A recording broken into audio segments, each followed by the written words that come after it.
This is our news, the weekend edition, and on the broadcast tonight, the opposition Progressive Liberal Party gears up for its national convention to be held later this year. Plus, police making a drug seizure in the capital, and two visually impaired students get the opportunity of a lifetime.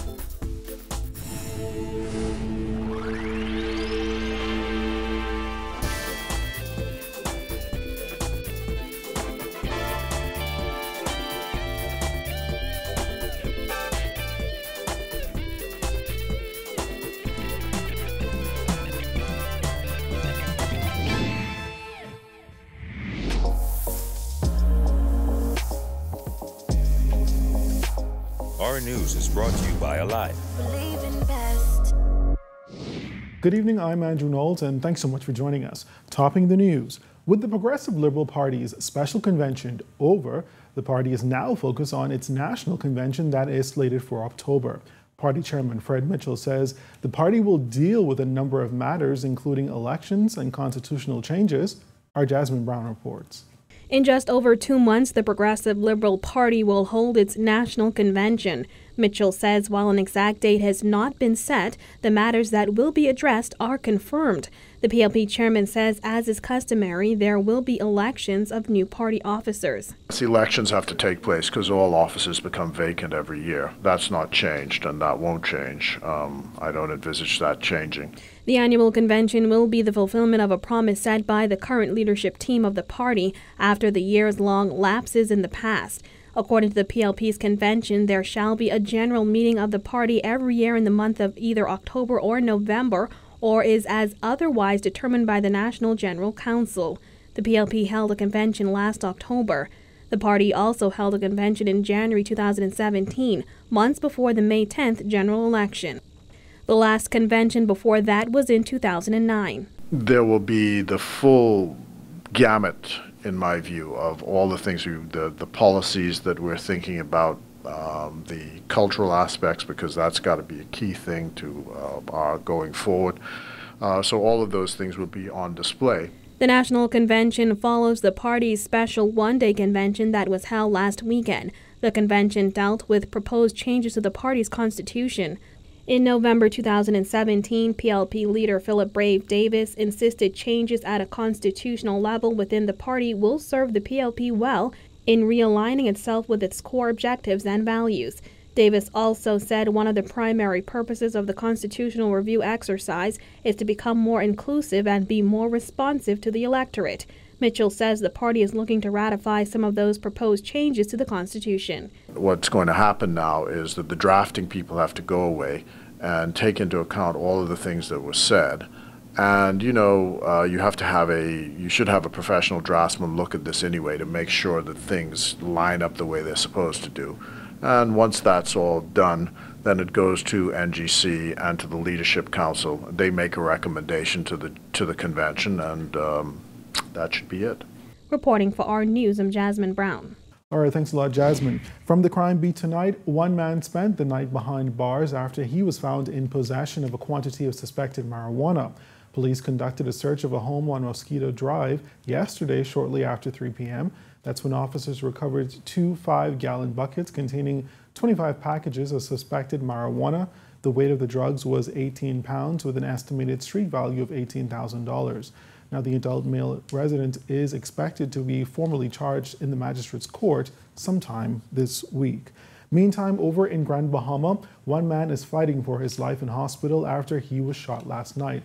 Police say the male was leaving a business establishment on Logwood Road, and while entering his vehicle, he was reportedly approached by two armed assailants who shot him. The victim was transported to the Rand Memorial Hospital, where he is listed in critical condition. Police are appealing to the public for any information that may lead to the arrest of the suspects in this matter. Well, two students from the Salvation Army School for the Blind and Visually Impaired will be attending Space Camp in Alabama. Our Jared Higgs has the details in this report. Two visually impaired students will have the opportunity of a lifetime as they head to Huntsville, Alabama to take part in a NASA-sponsored space camp. The best part, both will attend the camp on full scholarships. One of the students heading on the trip is 15-year-old Akemi Thompson. She says she has traveled before, and is looking forward to enhancing her self-reliance. For the camp is a very good experience for me to learn to be more independent and less dependent on others. And it should be a great opportunity for me. Akemi says her expectations are simple. A good time. A good time and learning teamwork and to work together with others. Joining Akemi will be 14-year-old Jaden Burrows. He says he's interested in learning about the world beyond Earth. I always wanted to be in space. It was one time I was on my laptop and I found a scheme about space. And I was looking around and playing around with all the different planets and seeing what all experiments I could do on other planets and stuff like that. And I was saying to myself it'd be cool to go in space one day. And then, you know, I saw one of the videos about the space camp, and when I saw all the technology they had over there, you know, I wanted to go.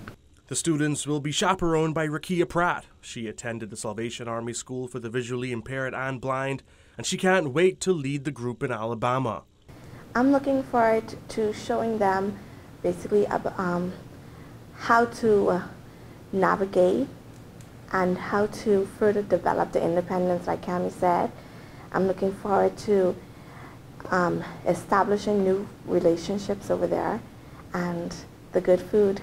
Ray Veracruz is the head of the science department at St. John's College. He was the catalyst behind these youngsters receiving their scholarships after he was inspired by the camp that he himself attended. Cruz, who has lived in the Bahamas for 9 years, was driven to give back to the country that he says has been kind to him. He says the kids will go through long, fun-filled, challenging days at camp. They will do astronaut training. What the actual astronauts are doing, that's what they're doing. And then they will do some science activities, simulation on an actual space shuttle flight. They could be assigned on a command console, a pilot, command engineering, scientist, whatsoever.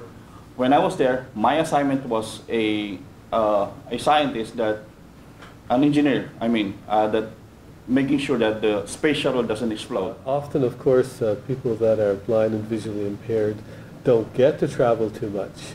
And to have a special camp designated for blind and visually impaired students and to be invited to participate in that is an awesome opportunity for our young people. It will certainly broaden their perspective and their knowledge, and we're just looking forward to them having a great time there. 14-year-old Burrows' mother, Murda Sirion, says she's eager for her son to meet kids like him. I am super excited. Not only because he loves technology, because he's visually impaired, it gives him the opportunity to meet other kids that are like him, you know, and it's going to build up his self-esteem a bit more, and also he's going to get involved in the technology, the different type of activities and events that are going to be held at Space Camp. Jaden, Akemi, and their chaperone Rakia will head to camp on September 30th, with the program running through till October 4th. Reporting for our news, I'm Jared Higgs. All right, thanks a lot, Jared. We will take our first break here, but still ahead tonight. Find out about activities in Fox Hill to celebrate Emancipation Day. That's coming up when our news returns.